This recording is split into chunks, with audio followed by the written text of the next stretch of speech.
stuff. Okay, so let me ask you this, because I actually do. I do tend to go to the right because there's trains and stuff over there. There are trains, yeah. But on the left-hand side are all the board games, and I look at them. I think we should get a board game, and just by the sheer number of them, I go, "There's no way I'm going to make an intelligent decision here." You know what I'm Right. saying? Like, there's so many games, and like, I'm not really after anything specific. I'm just more after family time, hanging out, and that kind of thing. Is like, is there anything that would like say distinguish? Is there any good way to distinguish what I'm looking for? To some degree, it does unfortunately take a little bit of research. The Board Game Geek website is one that I talked about. It's not the easiest in the whole world to navigate, but it is a place where all the games are ranked. You can go to boardgamegeek.com, click on, there's a bunch of buttons towards the top. You can click on family or children's games, and then it'll show you the list, and they'll all be ranked.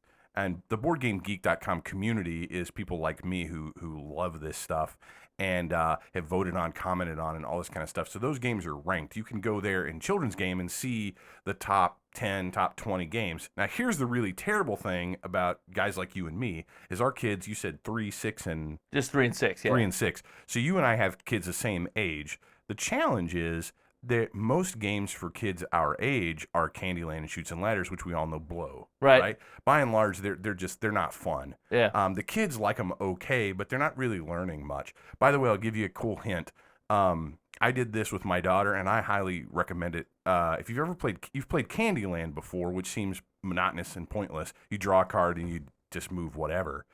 But instead, here's a little bit of a challenge to do, and it makes the game more fun for everybody. Grab 3 cards instead of 1, and then you can play all 3 at a time in any order that you want. And if you've ever looked at a Candyland board, you'll notice that they're in a particular order, but you have to look at those 3 colors, and then you can get there is a best option. Yeah. So you're looking at comprehensive thinking here. You know what I'm saying? A quantitative thing where you're looking at and saying what was literally the best move that I can make here out of the 3 I have. Yeah, that's kind of interesting. And I would a 6-year-old can do that. Yeah. A 6-year-old can totally do that. In fact, a 3-year-old can do it. A 3-year-old might just play them, but you can show your 3-year-old even, watch, if you did them in this order, look how much further you'd go. Yeah, they'd like that. And they'd like that. And then all of a sudden, what was a random game has a little less randomness to it. And now you've made some real choices, and you're getting rewarded for your choices. Yeah. Which is a lot of, in game design especially, I actually just had a coffee with a friend today who's a board game designer. He's actually just gotten his first game picked up, or not his first game, but one of his games picked up and hopefully to be published within the next year. But one of the things we were talking about, he said it this way. He said that designing a board game is really trying to orchestrate an experience. You're trying to give your audience an experience. You want them to have a good time. You want to reward good choices. You may want to reward bad choices. Right. Right. But you're trying to give somebody an experience by doing simple mechanics and different things like that. Not just rolling a dice and playing a card. Yeah. But putting people in situations where they have to make choices, and those choices give them reward or benefit or consequences, or screw your neighbor or whatever. Right. All those kinds of things. So it's kind of funny. Like board games offer something that even technology can't quite seem to grab on the whole. Right. Like even if you have Family Feud on the Wii.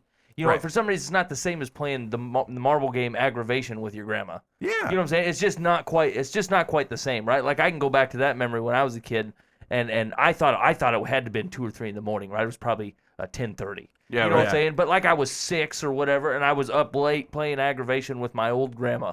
And like I'll remember that to this day. That was 30 years ago. You know what I'm saying?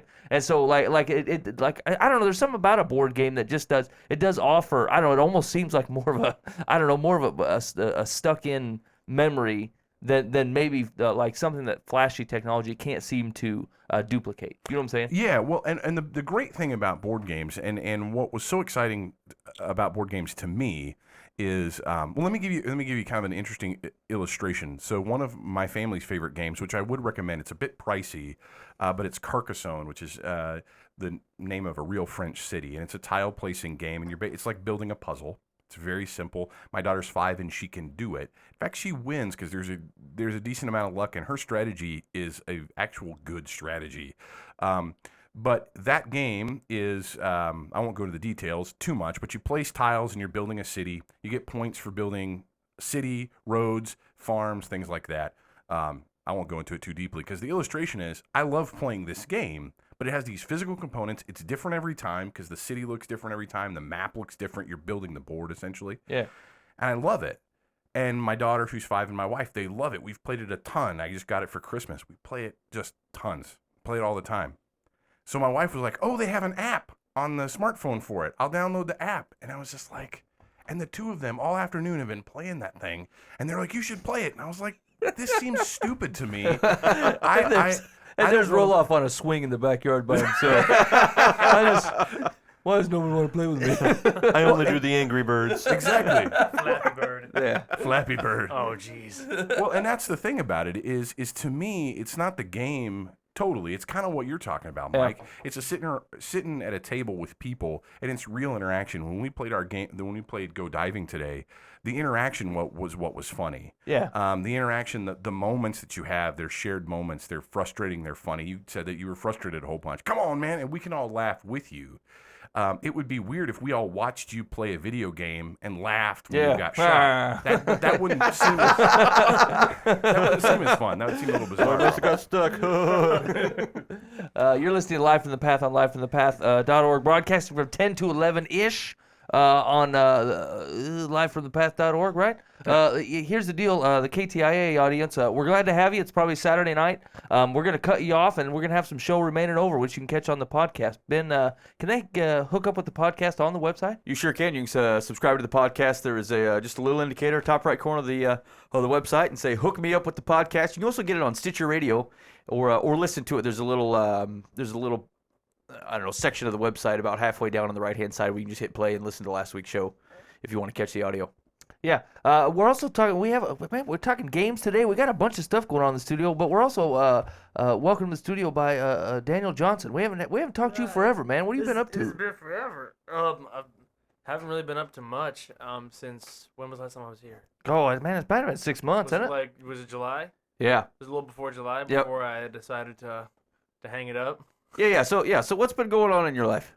Oh man, it's been interesting. I took there's the microphone.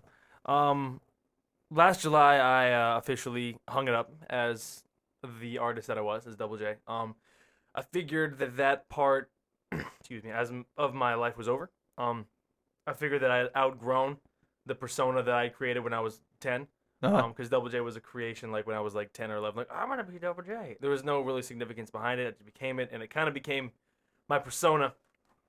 So I kind of hung it up because I figured it was something new was coming. I was maturing as an artist and as a person, and my ideals were evolving, and I decided that it was a good time to take it down, take some time off, rethink, reevaluate, and then reemerge as a completely new artist with a completely new goal. So it's been interesting. In Search of X is the new name of what I'm doing, because I feel like everyone in life is searching for something, that variable, whether it be money or God or something. Everyone is looking for that variable that's going to make them happy. Yep. And it's different for every person. So I feel like the movement I'm going with now is to kind of like help people on that route of finding what they're looking for, by sharing my struggles, by sharing like what I'm looking for myself, and just trying to partner with people and like we can get through this. Like it's an interesting perspective, and I feel like everyone can relate to it. It's not a one track. This crowd can relate to what I'm saying, but this crowd can't, or this crowd understands, this crowd doesn't. It's something that every single person that is breathing can relate to. Like we are all searching for something. So that's kind of the direction I'm headed. Hopefully by March, things start to pick up. I've just started getting the pen back up and writing again. So hopefully back in the studio by March, and then back on the road by summer. It's kind of what I'm hoping. That's the general consensus. That's pretty ambitious reemergence. Now, let me ask you this: like without, so when you were performing as Double J, right? When you step back from that, does the way that you interact with God, the way that you operate, does that change? Because like you were literally publicly out and about evangelizing, at least once every month, every other week, whatever. I mean, that's what you were doing, that's right? What I was doing, yeah. And so like that goes away. Does your relationship change? Does it become different? I wouldn't say it becomes different. I would say that it, like I said, it evolves. Like things have changed because like as Double J, I was catering to a specific audience. Like it's like what Lecrae did, or like what other artists have done, is they step back and they kind of not turn their back on the label of Christianity, but more branch out past that. Because there's a lot more to this ministry than just catering to one crowd. Right. Because it's not the healthy that need a doctor. Like, that's the whole point. So as an artist, my goal is not just to make Christian ears happy. Right. My goal as an artist is to branch out and show everyone else, like, hey, this is what I'm dealing with. This is what I'm doing. Like, and I'm going to help you with your journey. It's different. Like, obviously, taking the step into a mainstream eye is a little more complicating as far as, like, what you say and what you do. But I feel like in that light, I'm more able to say what I feel like I want to say. I felt like under the Double J name, under that brand, I felt like the eyes on me, I was held to an impossible pedestal. Like, I couldn't talk about certain things or certain struggles that I have because I'm expected to be this perfect person, and I'm not. And I want to finally be able to show people that I'm not perfect. I'm just like you. I have struggles. I have problems. I have doubts. I have all these things that I'm going through. And I feel like in a different light, people can relate to that more. Yeah, So- I mean, I that almost sounds like you can put out a much stronger witness, frankly. Yeah. I mean, and actually, what you say is true, and sometimes it's a little painful. But like sometimes the followers of Christ are a fickle bunch of they're Oh, yeah, a bunch of and audience. You know what I'm I've- saying? Like they're very testy And- on their. Now here's the deal. Like I don't find anything wrong with being discerning about your leadership in that area, right? Like if you. But make sure that you didn't put them up on a pedestal. Make sure that God did. Like if God elevates somebody and puts them where they belong as like a leader of folks, and that's something, right? But like you put people like that are going through the same stuff you are, and they're just as sick. They just happen to know the doctor, right? Like that's the difference. They're not better people or different people. They're just fallen people like Yeah. everybody else is, right? Yep. They just have a relationship with the doctor, Yeah. and that's the only difference. And like.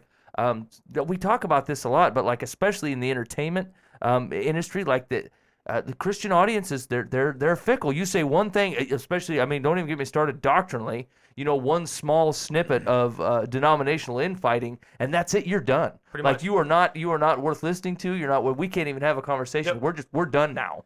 And like that's kind of the way that that the Christian audience tends to flow. And so like I kind of agree with you. That's it's almost a more fickle waters to be in. Yeah, and like that was my decision because it got to a point where like people were starting to see like my personal life and like things about me that they didn't like, and it got to a point where like Christians were pushing me away from Christianity as a whole. It was like so many people pointing the finger at me and saying that I'm not a good Christian and that I'm not a good leader because of all these things that they said were wrong. That like I listen to secular music. That's one thing. Yeah. Someone said that I was a bad Christian and that I wasn't a good leader because of that. I'm like, it's my conviction, it's not yours, because like there's nothing in the Bible is like you can't listen to secular music. No. There's good secular artists out there, yeah. and they were like, you got to listen to just Christian music. I'm like, who? Yeah, they got like a small handhold to hold on to, Oh, yeah. like starting in the last maybe 5 years, 10 years maybe, that Christian music is even palatable. You know what I'm saying? Like you go back say 15 years. I'm sorry, Dan, but I mean, it's just That's all I've got. I mean, Carmen. I mean, come on. I mean, I just don't know what to say. That wasn't music. Yeah, it was definitely. I got to meet him, by the way. He's a good guy. I'm sure he's a nice man. I'm just saying. But yeah, it was definitely a tough last few months because like I was really struggling that last 6 months of my musical career. Like last spring, it was just like I was struggling. Like I was going through, like I was having some serious problems in my faith walk, and I was just going through stuff, and there was no one there to really help. Yeah. It's like everyone was pointing the finger instead. They're like, "You're doing this wrong. You're doing this wrong. You need to, buck up." And I'm like, "Dude, like you have just as many problems as I do." Like, so it kind of pushed me out, and that's kind of part of the reason I decided to take a different route is because if you look at the general idea of music, you see Christian artists and secular artists. Like let's say you see Lecrae, versus like a mainstream artist. Lecrae, if he like one day slips up, everyone's like, "Oh, boo, Lecrae sucks." But one like Kanye West, one time he wrote that song "Jesus Walks," Yeah. and everyone loved him. Christians loved him. Right. Secular music loved He him. said Jesus. Yeah, it's like when a mainstream artist talks about it, everyone likes him, everyone respects him. But when a Christian artist goes off the beaten path, they're like, "You don't deserve." Like it's like POD, what they did. They did something that was kind of offhand, and everyone just like attacked him. You remember we talked about that? There was it was an Effie. Yeah. Yeah. There was an Effie in one of the songs. Yeah, and then like, I don't know exactly how I feel about it. I mean, part of me is like, that's kind of weird, but part's like, you know what? If that's the route they want to go, then do it. Like, who's to judge their walk? If they feel they're in the right standing, then it's complicating road to travel. That's pretty slippery though, Johnson. It is slick, but it's Okay. like it's tough because when you take that move and decide that, because what they were initially doing was branching out to a different audience. Like, they were willing to sacrifice a big group of Christian fans to cater to a more lost group of people. Which I think, I mean, relatively speaking, that's a Jesus move, right? Yeah. Jesus sacrificed the group of people who otherwise thought they were in the right to go after the broader audience. Yeah. I mean, that's not outlandish as long as what you're ultimately not sacrificing is what God is calling to you to do, Yeah. right? I mean, so like that's where, given what you're talking about, I think it's slippery, but I'm not concerned about worldly slippery. You know what I'm saying? Like, who are you losing? Fickle people that are difficult to deal with? Yeah. The same guys, the water tastes foul at Meribah, like, what are you going to do? Yeah. Yeah, it's kind of what you're gaining that matters. Like, they gained people that needed that. They needed, because they were being extremely, like, relative to what people were going through. Yeah. Like, people are wondering, like, who is God? Like, who are you to me? And they really expressed that in the song they did that in. And I listened to it a few times. Yeah. And I was like, there's probably going to be more people out there that are going to be like, wow, like, that makes, I can relate to that. And I feel like they made a move that they had to weigh out the options. Like, they knew it was going to happen. They just figured it was worth it. Like, it was, I mean, and we talked about this a little bit, but like, I think my ultimate feeling at the end of something like that is like, it's 50-50, you know what I'm saying? But they took a bold swing. Could be a swing and a miss, could be a swing and a hit, but they took something bold anyway. And like, you don't see that much from, especially Christian media outlets, because it'll get you canceled. You know what I'm saying? It'll get you off the air. It will get you not listened to, and it might give you boycotted.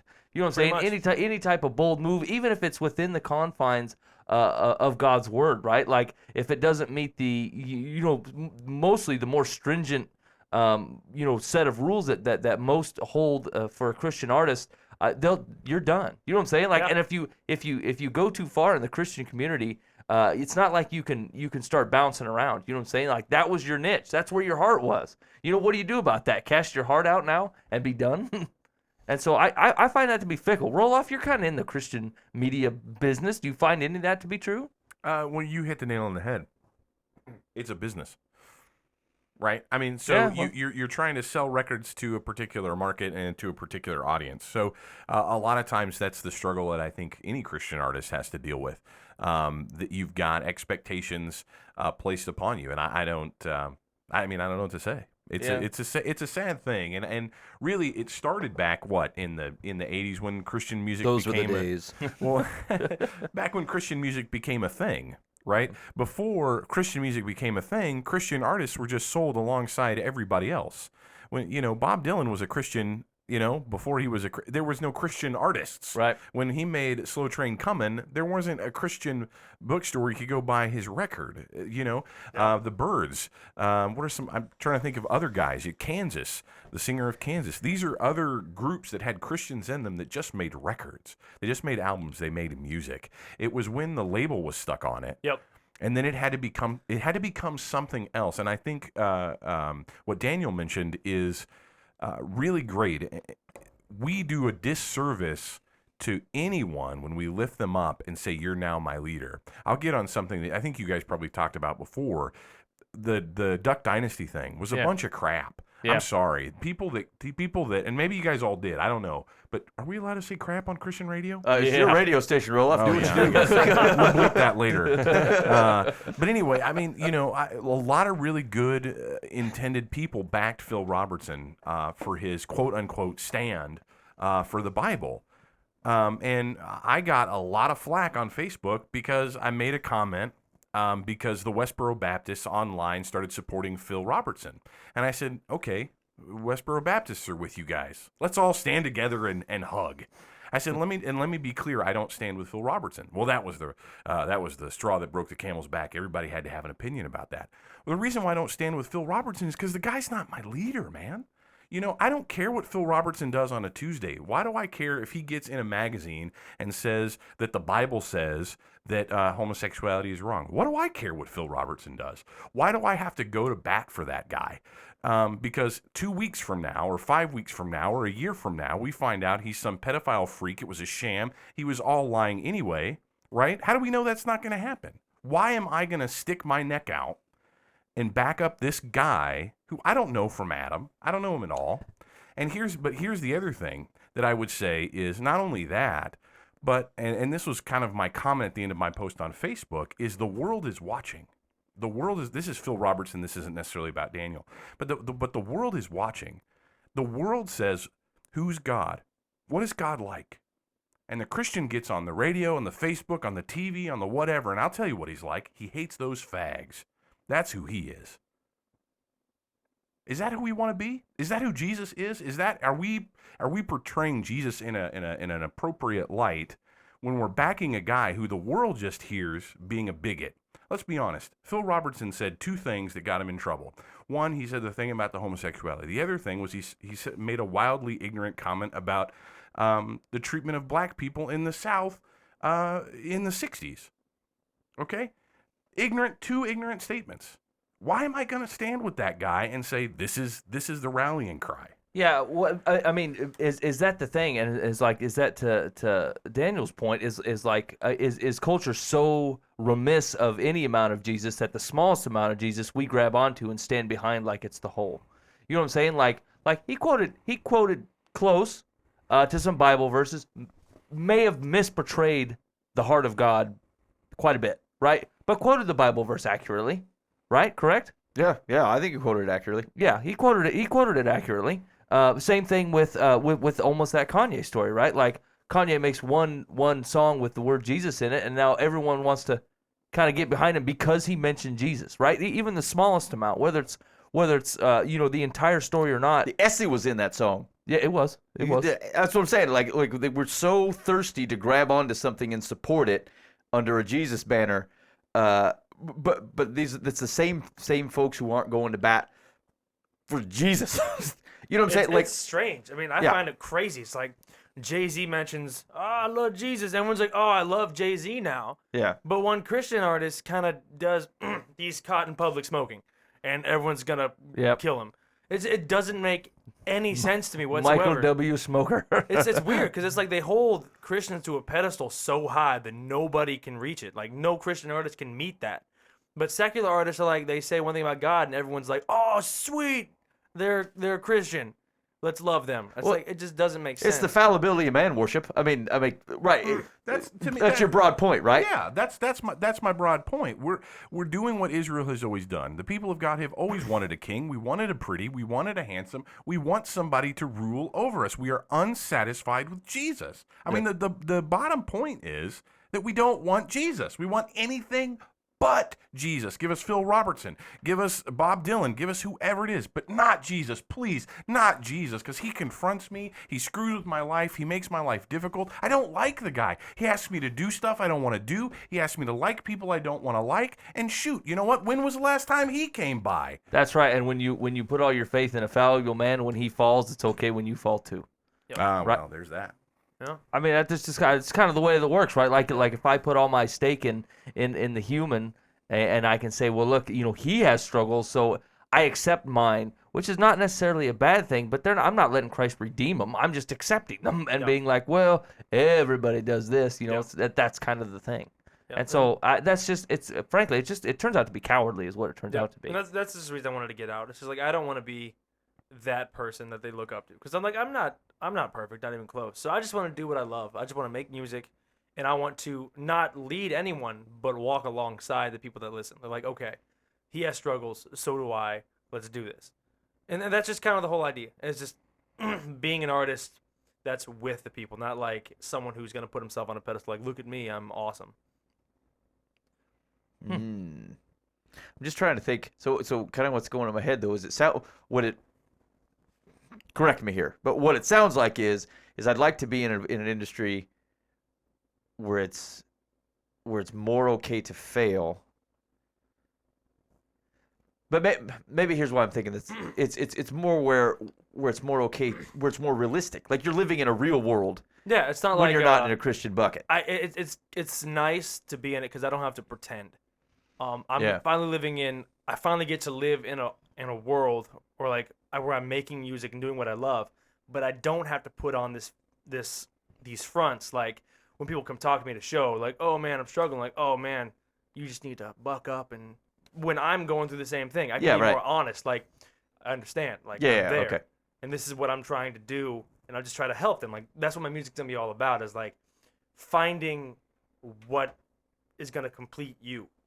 And like, I'll tell you what's working for me, and I'll talk to you about it, because I feel like it comes across, and like, I'm not trying to preach to you, but like, this is just what works for me.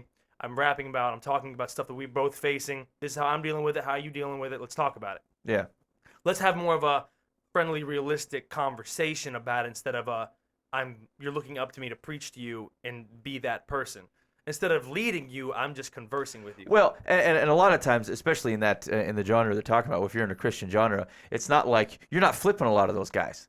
Like all you're doing is reinforcing it. In fact, a lot of the Christian media is simply soaking up by people who are taking their time patting themselves on the back for knowing Jesus, and then there's a big old pool of folk who don't know Jesus that we're not talking to because we're reading the books about them, and we're talking about how we used to be them. Yeah. And then we're not making disciples. No, that's true. I've been going through this a lot lately. Is I've and this is just me personally, but I'm hoping that other people are struggling with it too. But like, if you kind of look at the main goal, if our job, if my goal as a Christ follower is to literally follow Christ, hang out who He hung out with, talk the way He talked, disciple the way He discipled, and love the way He loved, right? Like, I got very little of that done. I don't even know that I'm trying most of it. You know what I'm saying? Like, I feel comfortable sharing my faith with people, but like I went through this with my 6-year-old this week. I went upstairs to pray with her before she went to bed, and I just when I was praying, I said, I pray that Lord that people will want to come to know you by the joy that we have for having you as our God. Right, and I usually pray that at night. It's just kind of what we talk about. And when I got done, she looked at me and she said, "I try to tell people about Jesus at school, Dad, and they laugh at me, and then no one will play with me." And so, like, as a dad, this breaks my heart, right? That's happening to my little girl. But the truth of the matter is, I'm creating a better disciple than I am. You know what I'm saying? Like, she's out there doing it, even though that's happening, right? She's still out there doing it, trying to talk about Jesus. And of course, we had a conversation about. Ears to hear, eyes to see, and talking to people when they're ready to hear it. But I said, I love you for your bold heart, and I pray you keep after it, right? Realizing that I probably have backed out of 3 conversations that week, and I'm watching my 6-year-old show up as a lamb to slaughter. And I thought, like if that wasn't convicting, I don't know what is. I'm like, what am I honestly doing with the life that God has given me? And actually going out and talking with people who need Jesus, not have Jesus, but need Jesus. Like there's still hurting going on. There's still joy being missed out upon, and there's still, my Father who weeps for the people that aren't, that don't know Him. And my 6-year-old's taking up the burden. Yeah. Bummer. You know what I'm saying? Yeah. Fail, Dad. And so like I don't know. That's been really been on my heart this week about stuff like that. Am I living in the Christian culture way more than I'm living in the honest, walking with Christ? Is that because that's where I want to be. Like the Christian culture is okay. I got a lot of friends. I think there's a lot of love there, right? But like not near as redeeming as the relationship with Jesus, and frankly not near as joyous. No, and that's really big, and I think we have to ask yourself the honest question: am I living in community or am I taken up in the show?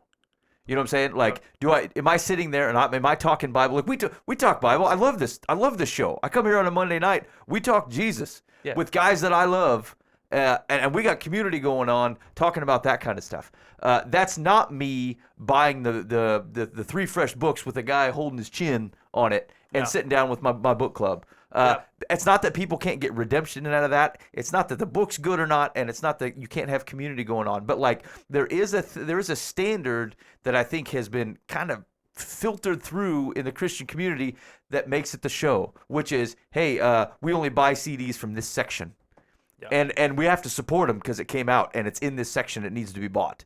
And that guy came out with the book, and like, I know it's, $50, and I know a reasonable book is only $18, but we buy that because we're in the Christian community and that's what we do. Yeah. And like, that's getting taken into the show as opposed to living in community with folks. And if you're able to pervert that, right? If that gets twisted a little bit, you feel comfortable like you're in community and get none of the benefits from it, and you're just another pawn in the show. Yep. And that's a twist. That's a devil twist that makes it seem like, hey, I'm fine, right? That's the whole personal relationship with Jesus facade that says, I just got to be part of the show. I just get in the stream in the boat with the other guys, and it's just going to be fine. And that's not community, and we've fallen for that a little bit.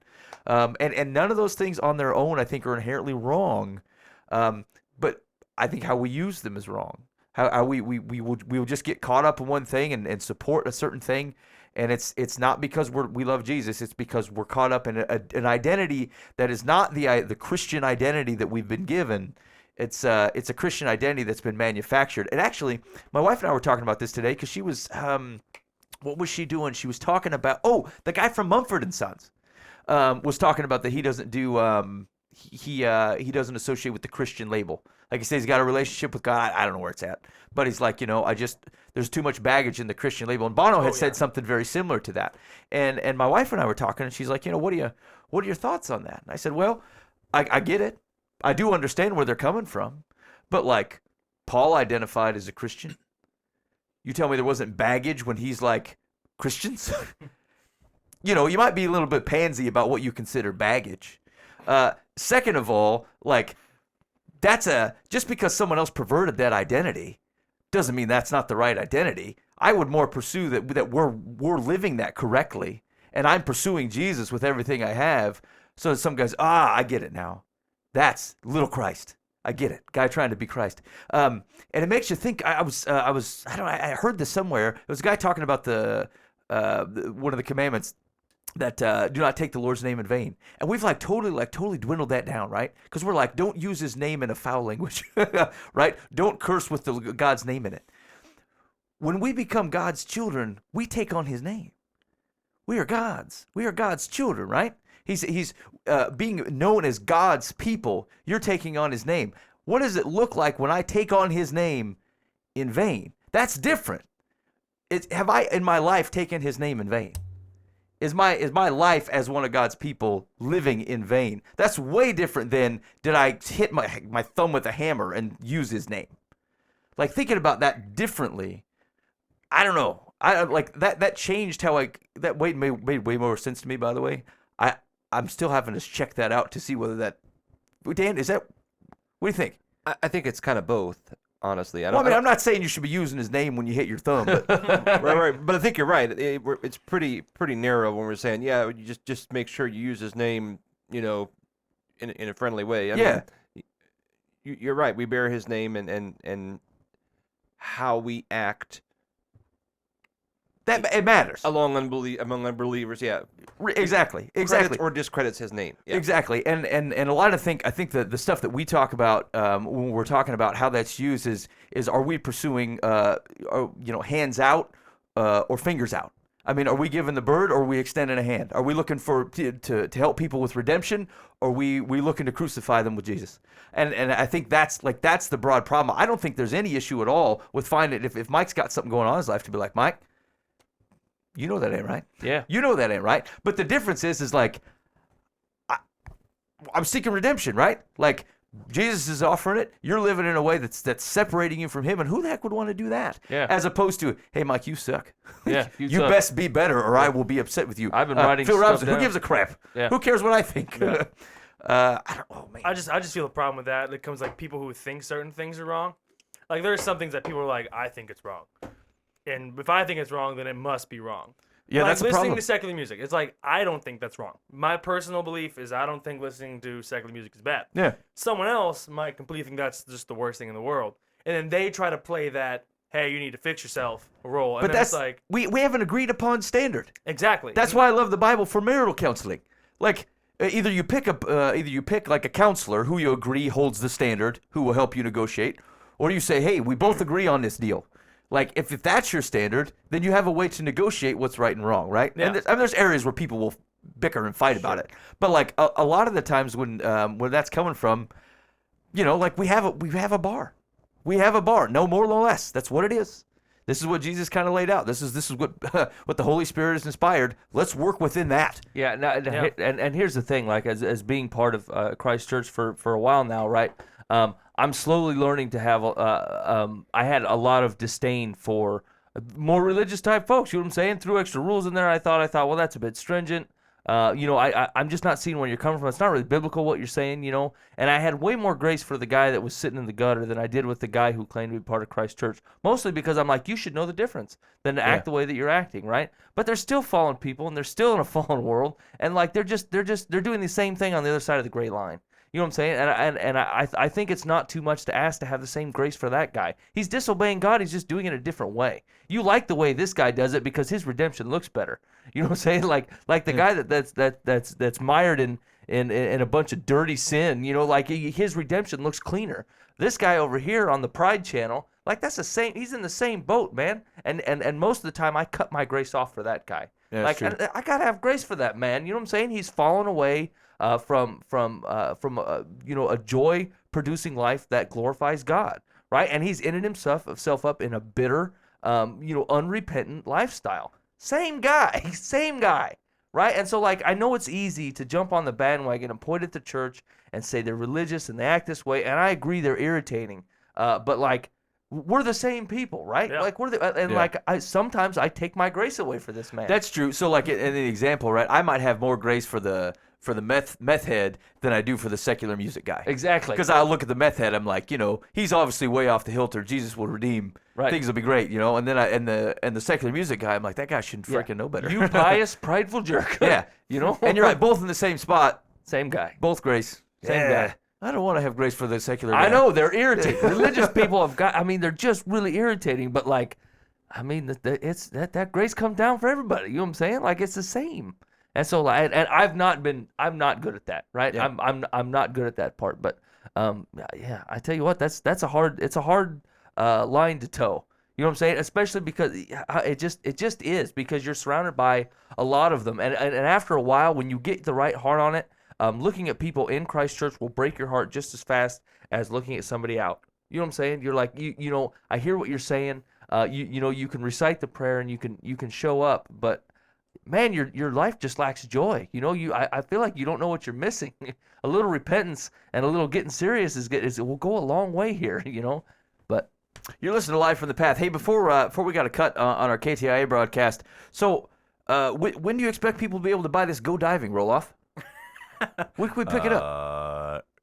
Facebook.com/rolloffgames. That's spelled ROLLOFF games. So Facebook.com/rolloffgames. Just like that page, and we'll let you know then. I mean, right now this is the only copy in existence. That's what it looks like right there. Doesn't that look pretty uptown though? It's really legit. Yeah. I would say it was pretty fun. We got to play it before the show started, and I thought it was pretty fun. It was good. Yeah, I did too. It's very competitive. I really like being honest if I hate something, just kind of for the wow factor. But I didn't hate it at all. I had a really good time. So I believe you should probably go check out the Facebook page. Maybe you should do some kind of giveaway. You know what I'm saying? We will. Yeah, get a part of the giveaway. Probably everybody who enters gets a free one, something kind of like that. Yeah. Somewhere I can get a hold of some stuff. Something sort of in some way, kind of like that. That's subject to limitations. Subject to change. Get the demo version. That's right. I will. It's an app. And if you can't find that particular Facebook page, just go to the Live from the Path Facebook page, and you should like what we like, and we like Rohloff games. So yeah, you bet. We put the like to it, so you go check it out, and you like it too. All right, if you're listening on KTA, look, we got to let you go, but you can catch more on the website at livefromthepath.org or sign up for the podcast. For you guys, podcast listeners, we'll be right back with you.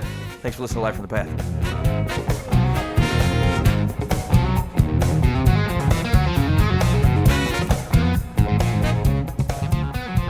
Did I win the Go Diving? No. Rohloff won the Go Diving. Yeah. The creator of the game won. Yeah. You know what? It's really funny. I normally don't win, so I like this. Right. I like this. No, seriously, fellas, I don't ever win. Yeah. That's right. I've never won before in my Hey, life. okay, so I can't tell the story on the KTIA broadcast, but I was playing we were playing some kind of brain quest game with my with the girls. Oh yeah. And my 3-year-old, she doesn't really follow the game very well. She's trying, but she can't pay attention. And all of a sudden, I see her take the dice because it's her turn coming up next. And I see it go under the coffee table, and I see it come back up. And then she sniffs it, and she goes, "That's terrible. That smells terrible." I said, "What? Why?" "I put it in the dog's bum." Oh no! I said, "They don't write that in what to expect when you're expecting." You know what I'm saying? Child may insert dice into dog's butt. This needs to have a label. Not suitable for dogs. And then sniff it and declare the obvious. That smells terrible. The problem was I laughed so hard she got embarrassed, and then I felt bad. Like I'm like my 6-year-old's just dying of humor because of this situation that's happened. And I'm like, you got to be kidding me! Why would you stick it in the dog's bum? Why would you even think to do that? I don't know. It smells terrible. I'm like, yes, it does. Anyway, something to keep in mind with games. You know what I'm saying? You gotta watch them kids. Oh man, that's They shifty. should make big dice. You know what I'm saying? That might be actually worse. Yeah. For the dog. That's right. Here we go. Dear Life from the Path. My boyfriend and I have been together for 2.5 years, living together for 2. He says Valentine's Day is a made-up holiday to get people to spend money. I told him every holiday is geared toward people spending money. That's touche. I find myself feeling angry and hurt that I'm not receiving anything for Valentine's Day. He never buys cards or flowers for me. How do I communicate to him that this is important to me without making things worse? I'm on the guy's side. Oh, yeah? Yep. Yeah. I'd leave him. I can't stand Valentine's Day. I just like, I don't know. I'm the kind of guy who does that stuff year round. But he doesn't. He doesn't. I don't It's like, made to I- rescue this okay. man. Yeah, this isn't make you look good day, Well, okay? no, We're trying to what talk I'm about the saying- guy. The article doesn't like say all year. It says that day. Like I never get cards or flowers on Valentine's. He Day. never buys cards or flowers for me. That just makes me think like on Valentine's Day. Okay, you're wrong. What? That does not specify in the little thingy. I don't know how to make that any more straightforward. Why don't she was talking general like Valentine's Day? I don't know if she was just talking about Valentine's Day or in general. What's your advice to this man? Dude, be a man. Do it more. Not just one day a You year. just That's said- why I don't like Valentine's Day. It's like guys cop out. Be like, this is my one day a year. I gotta be nice. And I just hate that. Yeah, guys who do it wrong. Which is most. Well, I think The that's what you're ve- supposed to be doing with your music. Straighten it up. Just wrote a song called Valentine's Day. Here's her problem. She is giving him no reason to pursue her. She's giving him everything he wants with no commitment. Pretty much. Within 6 months. Yeah. For the last 2 Yeah. years, he gets anything he wants. Why bother with a card? Why bother with a flower? Do you still give So your wait, wife so stuff, your though? advice to the woman is tease it a little. Show me a little leg. No, my advice is cut off what you're doing, move out, find Jesus, and then start dating. Wait, does it say that they're living together and having it sex does. like that is implied? Yes. I would assume. After 6 months, they're together 2.5 years. After 6 months, they moved in together, and he's I getting everything would- he wants. Okay. I would make okay. it the valid assumption. Yeah, all right. Your advice, Ben? Yeah, no, actually, I'm with Dan on this one. You can't start it the wrong way, keep living it the wrong way, and then assume that it's going to turn out right. Yeah, you want a fairy tale doing it all? You know, it's like you got to work for it. Yeah. He's the lowest common denominator, and he will continue to act like that as long as you find that acceptable. Okay, roll off.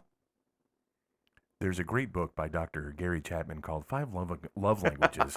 He can pick that up at our website. It's His is physical facebook.com/Rohloff touch. Games. Roll off game for a donation. No, Or free donation. will Hers is offering. receiving gifts. With That's our- right. We are. Here we go. So our advice is, look, just break up with a guy. Pretty This much. relationship is over. It's not about Valentine's It's a Day. symptom of the problem. Yeah. Yeah. Yeah, I would agree. Stop trying to legislate morality and just call it what it is. You should just not be with the man. Vote Obama. Move Here we go. on. Do better next time.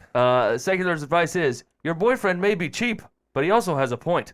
According to a report on NPR, that's totally reliable, incidentally, the celebration of Valentine's Day started in ancient Rome and contains elements of both Christian and pre-Christian religions.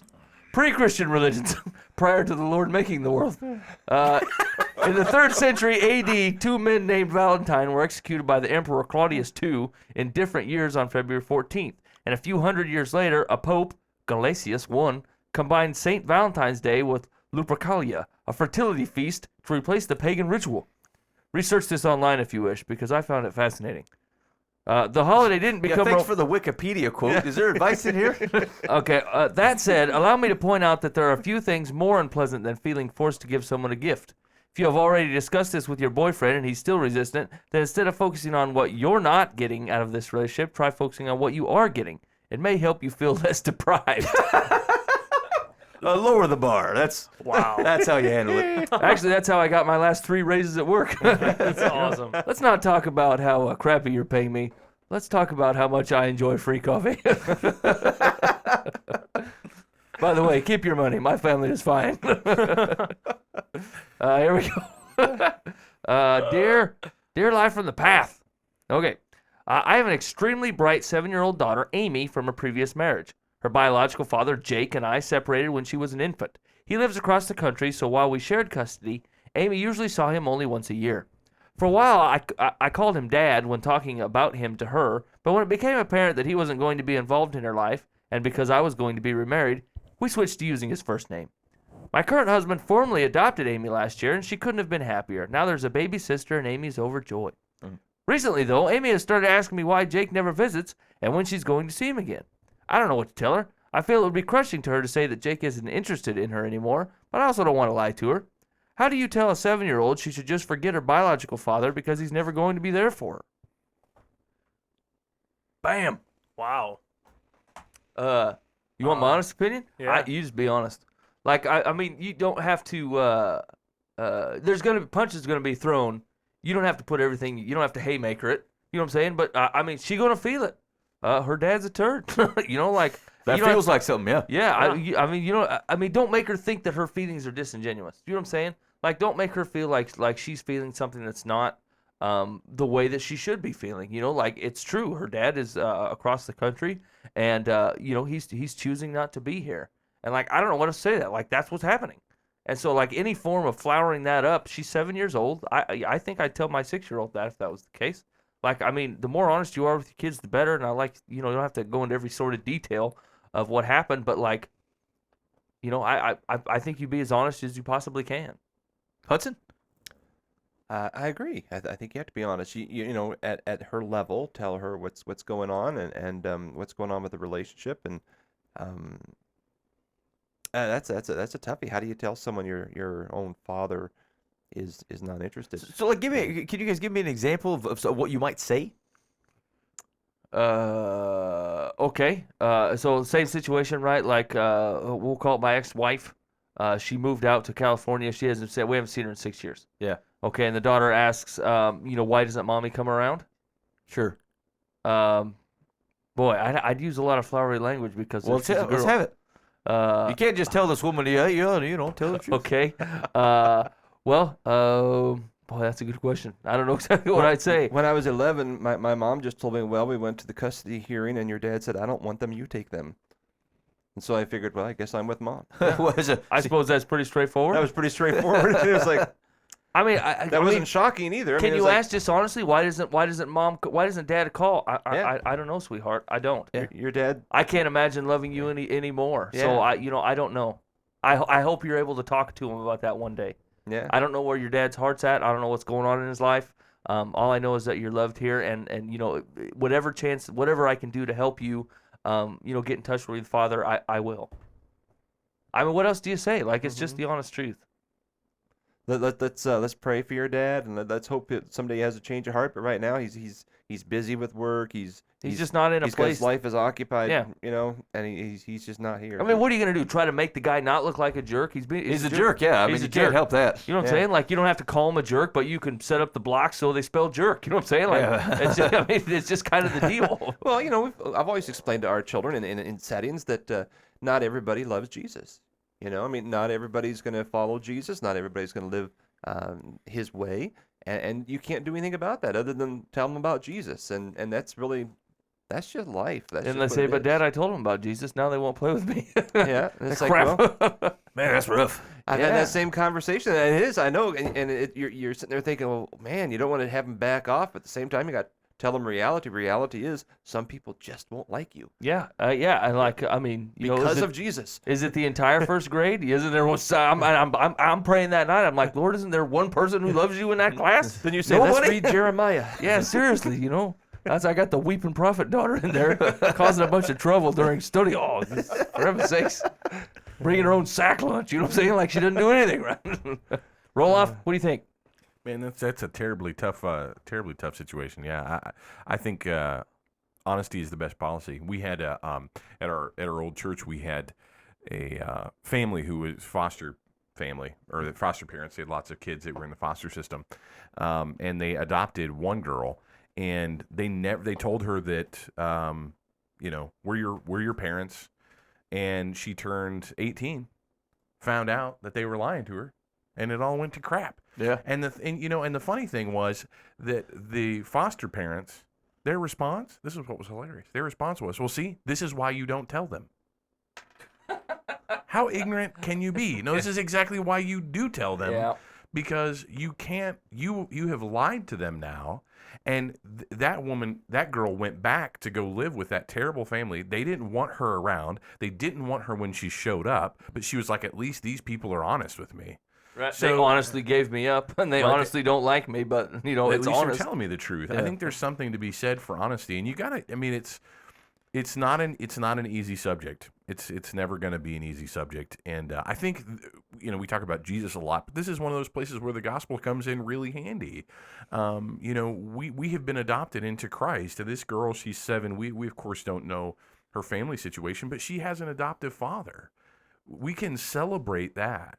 We can mourn the loss of this guy, but we can celebrate the fact that you do have parents that love you.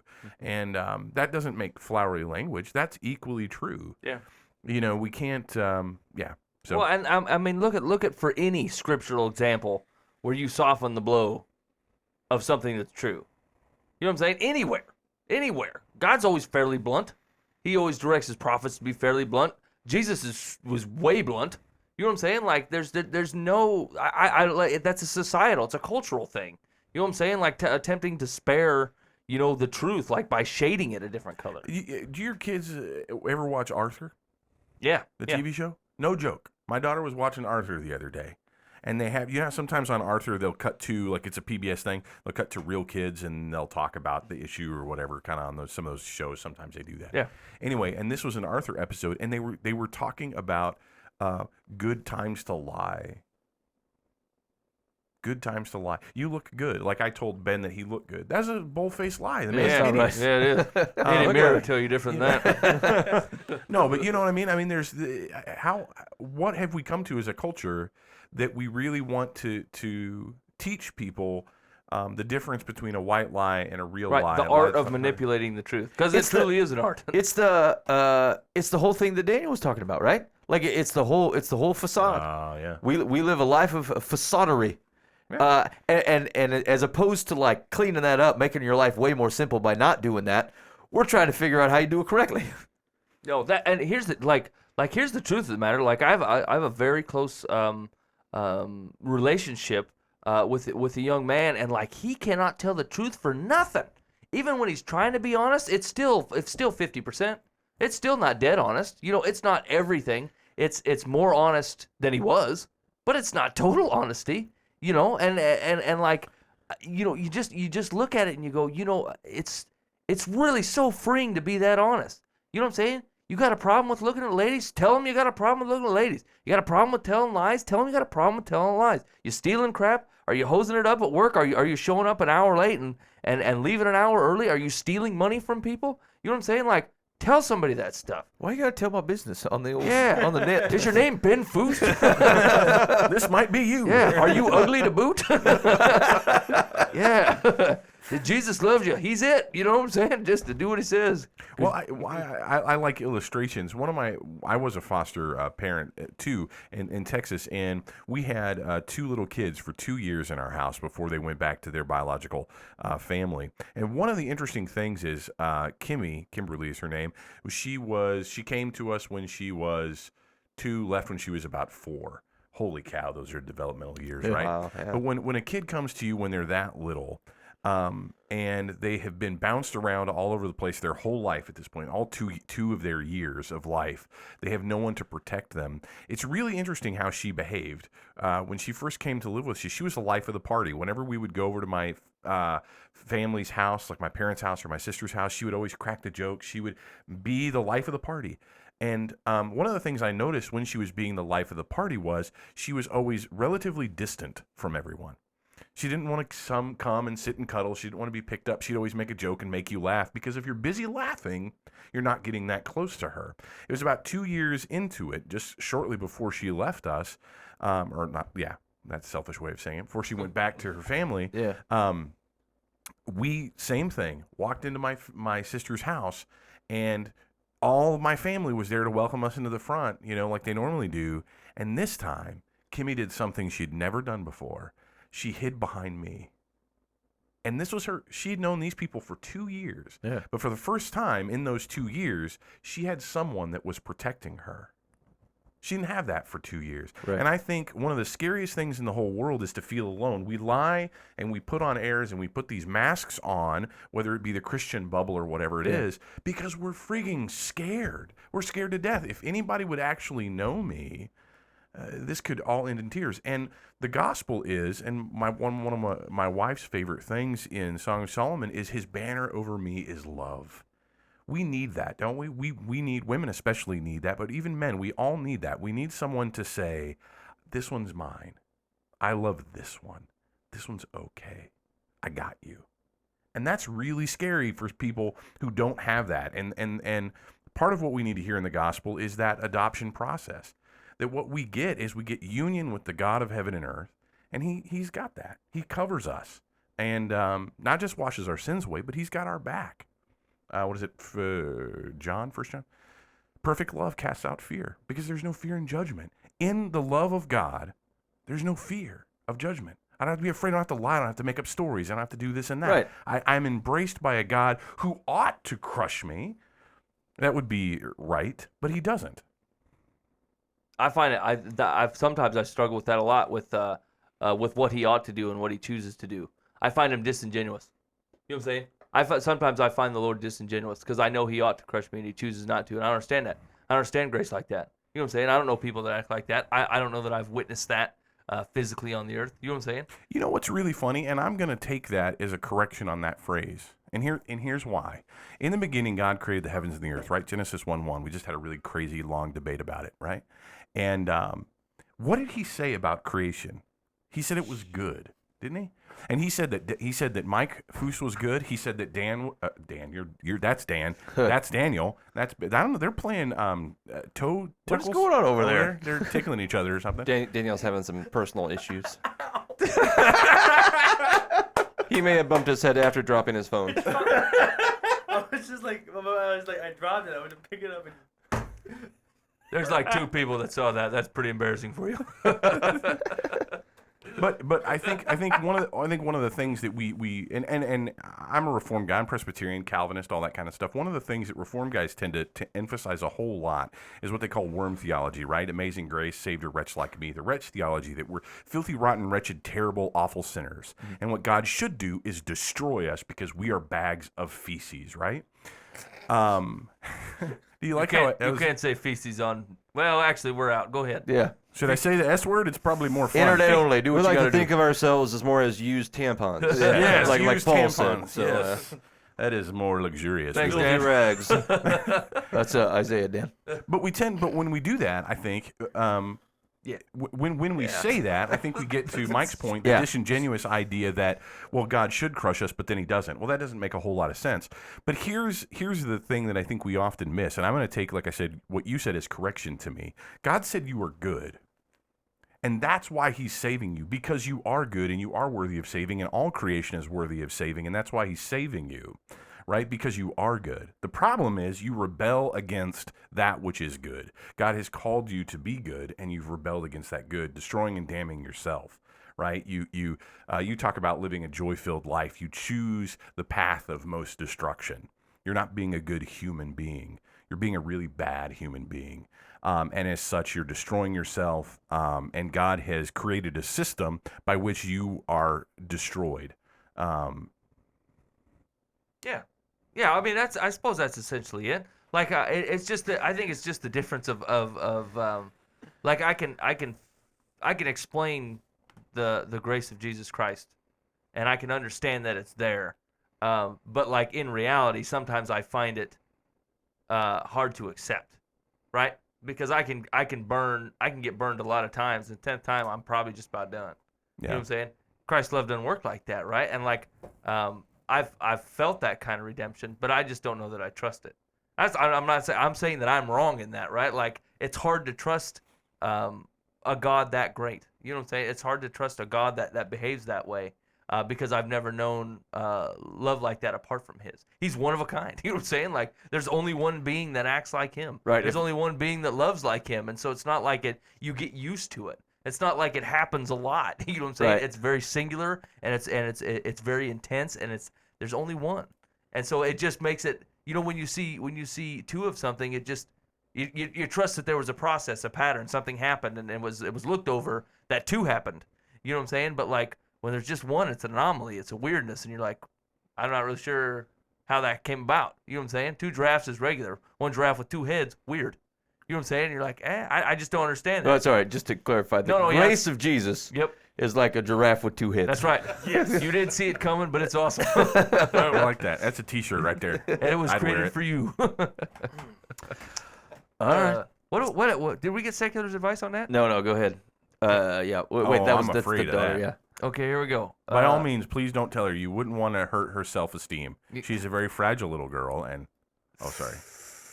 Okay, here we go. Secular says, your daughter needs to come to this realization in stages, and her questions should be answered in age-appropriate way. Understand that Amy may always be interested in knowing about her biological father, and by the time she's in her teens, she will be computer savvy enough to search him out on the internet. For now, tell your daughter that the reason Jake doesn't visit is because he's busy, and you don't know when he plans to visit. It's the truth. He may not be busy. No, he could be a bum. Well, I mean, yeah, I'm guessing he's a bum. That's my guess. I don't think he's busy. You want to do one more? Yeah, let's Unless do you one. got some Pope style. I'll save my post out for next week. I like talking about board games. We can talk about board games. It's not my show. I actually got a jet. Okay. Daniel's heading out. I gotta go. All right, Okay. see, buddy. Well, I thanks love for you guys. thanks Yeah, for stopping by. yeah. It was good to hang out. It was good stuff. Okay, we'll talk to you later. Oh, I got a gym to get to and stuff. Yeah, no, I understand. I work all day tomorrow and all that. This is awkward. All right. Yeah. You by there. It's weird. Hang on a minute. He's gonna go. Nice Nope. to meet you, sir. Nope, there he is talking to folks. Bye. Oh, I'm in the way. Sorry. This podcast is awkward. Nope. No, I guess we'll see you later. You were Who made that listening to the noise? Daniel Show. More about Daniel coming up. Yeah. All right, See you, buddy. hit with the last one. Here we go, last one. Dear Life from the Past, my brother Jared is dating a woman, Dawn, who is about 10 years younger. They've been seeing each other for about a year. She seems nice and is polite at family gatherings. I have noticed, however, that whenever I'm spending time with my mother, Dawn is constantly texting or calling her. I'm a grown woman too, but I never communicated to that degree with any of my boyfriend's moms. Jared has told both Mom and me that he isn't even close to wanting to propose marriage. Do you think it's peculiar that Dawn contacts my mother multiple times daily? No. They just get along. Yeah, whatever. What the heck do you care? Sheesh. They have stuff in common. I don't know. Hey, Well, what if do you you wanna- use to get stains out of this shirt? I'm gonna say that it's 11:20 and I'm confused. I don't know what just happened. Something about 10 years and people calling people and love and can't we just all get along? Something. Just roll the dice. Okay, I want to tell you what Secular says, and we're going to be done with this thing. Okay. Secular says Dawn may not have a mother of her own and need a mother figure. That's completely speculation, which is why she does this. Or she may be attempting to ingratiate herself to her boyfriend's mother because she thinks it will help her land your brother. Not knowing Dawn, I can't say for sure. That didn't stop you before. But this technique has worked for other women in the past. Yeah, it's just a non-issue, man. Yeah, whatever. Keep that Hey, up, man. My boyfriend's or my brother's girlfriend texts my mom a lot. Who cares? You know what I'm saying? It's your mom's phone, and it ain't you. What is some nosy business? Yeah. Okay, that's it. We're done. Okay, we don't need to be a part of that anymore. Yeah, we're out. Tell her not to write back. Yeah, you know what? Don't write in again. Don't ever You are ask for banned. advice anymore. We are done with you. Well, if you got anything else going on at your place, Yeah. You're way too sharp at 11:20. Now, what's the question? Huh? You got anything else happening at your place? What time you got to get up in the morning? Early? I got a Bible study at 7:45 in the morning. I got to leave town at 6. Well, you win. So you can take your pity party out to the gym with Daniel Johnson. Hey boys, I gotta go. So wait, how about? Do you have any other games in the tank? So we played What's that? What first one called? Samson and Delilah. Yeah. Is that what it's called? What's Yeah. it? You got a name for it? It's Samson and Delilah, the card game. The card. It's okay. That's pretty fun. Yeah, Sounds it pretty is. sharp. Yeah. Yeah. Lame. Hudson's off your marketing team.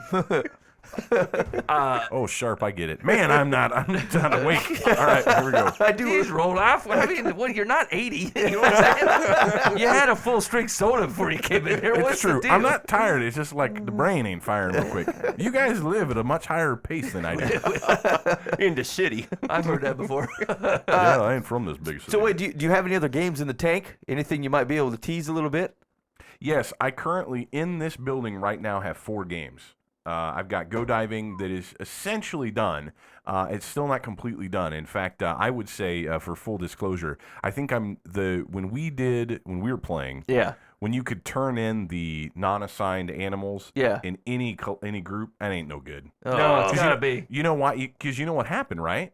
It sounded okay, but as soon as we realized you could do that, everybody just canned out every time as quick as they could. That's right. Did you notice that? Right, The you didn't table try to just stockpile cleared other things, yeah. because you were just getting rid of all your stuff. Yeah. And there was no challenge to it because if you just had 6 of anything, it was gone. So there has to be a little bit of a push on that. But anyway, so that's called play testing, which I've been play testing this thing for probably a year. Yeah. It takes a long time to work out some of that stuff because the neat thing about a game is it's all about interrelationship between human beings. So I've got so Go Diving is really close to done. Yep. It's really close to done.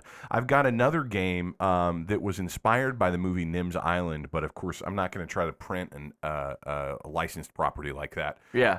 So it's being rethemed. It will either be called Mice in the Kitchen or 3 Hungry Mice, and it's actually a game perfect for your girls. You have 2 girls, right? I do.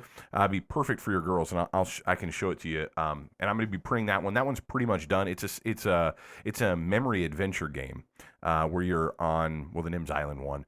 You're on an island. You're hunting for the resources to get to Dad, who's out on the boat. I don't know if you remember the movie, but anyway, it uses basically memory and some strategic moving, and then there's some obstacles and traps and stuff like that. It's pretty simple. And then I've got a 2-player light strategic board game right now using the theme of paintball. Yeah. I'm trying to capture that feeling of the speed and intensity of the open field style paintball, where you just have some stuff you're hiding behind, the capture the flag stuff, and the components are just dice.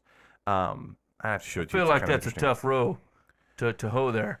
You know what I'm saying? The intensity of open field combat with dice.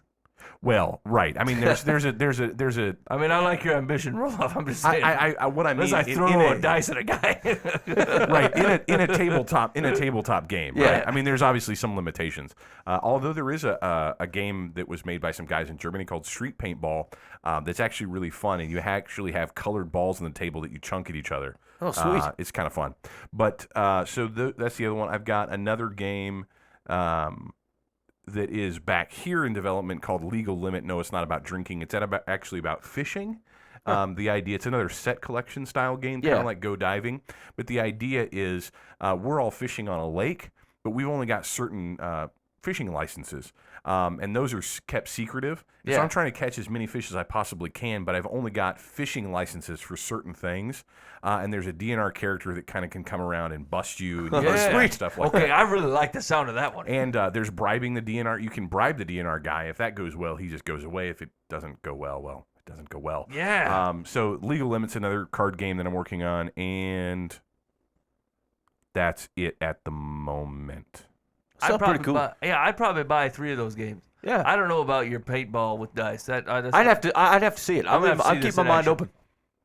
It's actually interesting. What's fascinating about that game is, well, I could show it to you, but it's the idea of moving groups of your guys at the same time to reposition them. And anyway, you'd have to see it.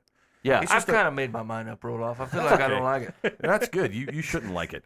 I'm open. I'm open to it. But I honestly though, I mean, if anybody's still listening to the podcast at this point, or just for you guys, Ticket to Ride it really is a good game. I have played that before. Is it fun? Did you like it? It was it was great. Yeah. Yeah. It was very unique. Very. Yeah. Yeah. It's an incredible game. There's it's Dan is on fire tonight. I'm telling you. Go out and get that game. We It need will a change your quote. life. We need a quote for the front of the game. It was unique, yeah.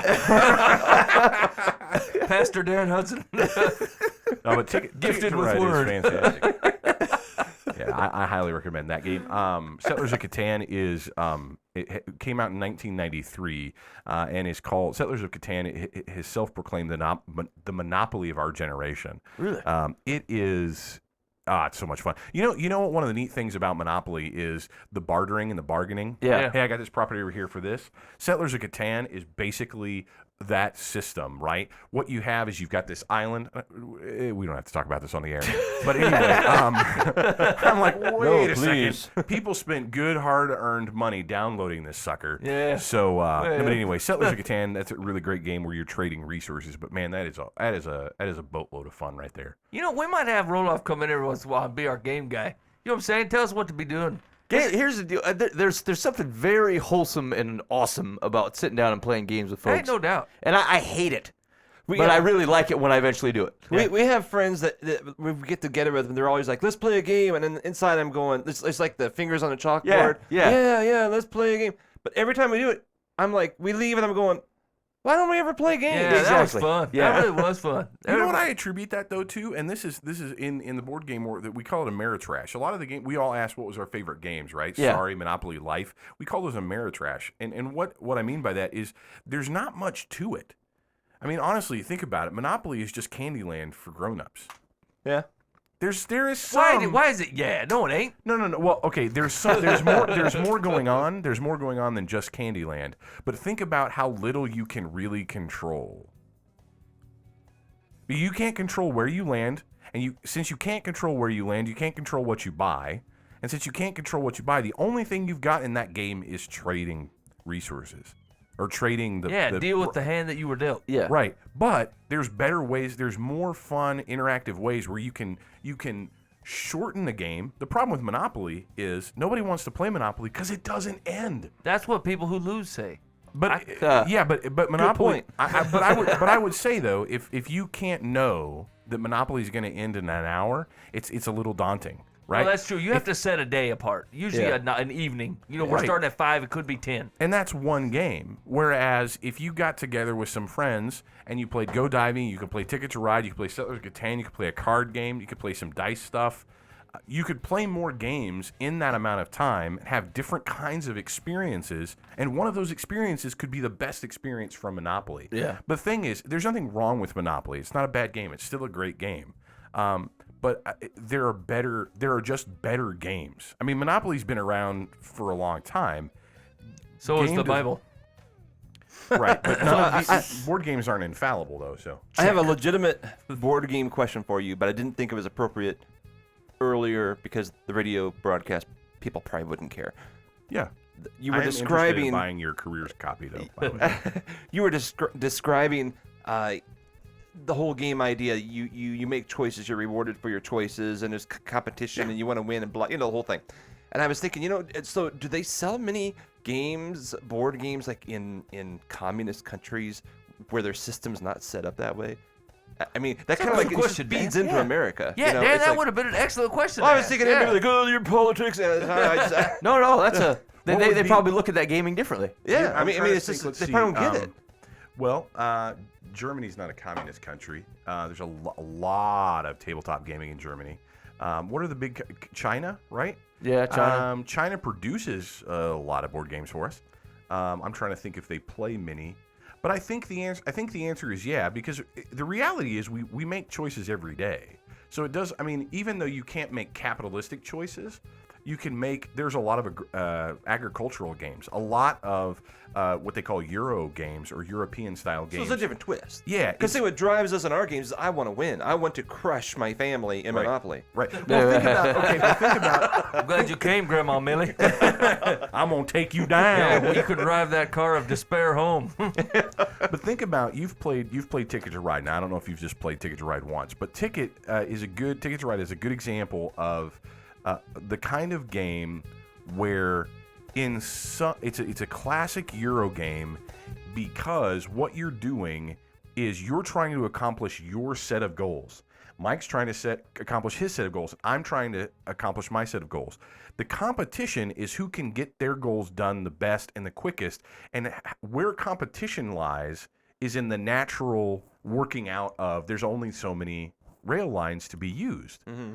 And I'm not because I don't know what you need. So I'm not taking this rail line to stick it to you. Although the second it happens, if you play ticket, you're pissed. You want to punch your guy, even if it's your dad, because I got pretty ticked at my dad. He got pretty ticked at me too.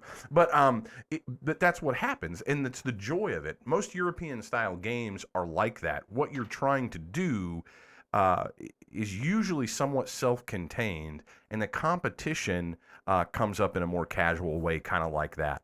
But the neat thing is you can work harder at those kinds of competition if you want to. But that's what makes hobby game, designer games, Euro style games so much more fascinating. I could talk for hours about this. But just giving people little bits of decision, decreasing the luck, making it more about strategy, it just makes a far more enjoyable experience for adults. And if you can introduce that to kids, it's even better. Oh yeah, that's what I think. I was thinking honestly. I figured that communist countries probably don't allow some of those games because it would feed into freedom and capitalism and I wonder. Yeah. That's how you change a culture is through their entertainment. Look, that's how America has changed so much. It's through our entertainment. I'm trying to think, what are some of the biggest? There are Korean games, but then again, there's two sides of Korea, so I'm assuming it's from the non-communist side. You're listening to Live from the Path on livefromthepath.org. We're wrapping this podcast up, buddy. Thanks for hanging on for so long. There's been great things happening. Nothing really happening in your house, so you made a good decision here. Ben, what do we got going on next week? Anything? No, I doubt it. It's probably gonna be sword fighting. I got some Pope style advice that we'll that we'll talk about next week. All right. It has to do with how you I don't know. What are you doing today? So we'll talk about that. Nah, it's motivational. Yeah. Boo. Yeah. That's it. We'll catch you next week. Thanks for hanging on, and big thank you to our sponsors. Big thanks to Bob Eisenhower with the Eisenhower team. Go to eisenhowerteam.com. Now may or may not be the time to buy or sell a house. Bob would know. You should talk to Bob. He'll help you out. And also the folks at Westfield Veterinary Hospital. And if you go to westfieldvethospital.com, you can set up your appointment online, or you can give them a phone call. And here's the deal. If February is the pet dental month, he don't have any thumbs. Your dog does not have thumbs. He don't brush his own teeth. Nope. You're going to have to take care of that business. And if you're not, hang your head in shame. Call the vet. They'll do that stuff for you. They'll help you set it up. Do general maintenance on the dog. That cat's breath is not supposed to smell like that. Exactly. And that tongue is not a miracle weapon. I know you think it does everything, and that's all it needs is a tongue. Have you ever, cleaned your leg with a tongue? That's it's right. not a good idea. What part of kibbles and bits sounds edifying? Yeah. You know what I'm saying? Yeah, here, you give him the same food every day, twice a day, and expect him to use his tongue as his main weapon. Take him in, have him looked at. WestfieldVetHospital.com. Thanks for listening to Live from the Path. I hope you guys have an excellent week. We don't have any tunes. Where's the tunes at?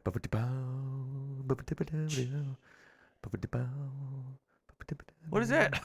Why are you doing that?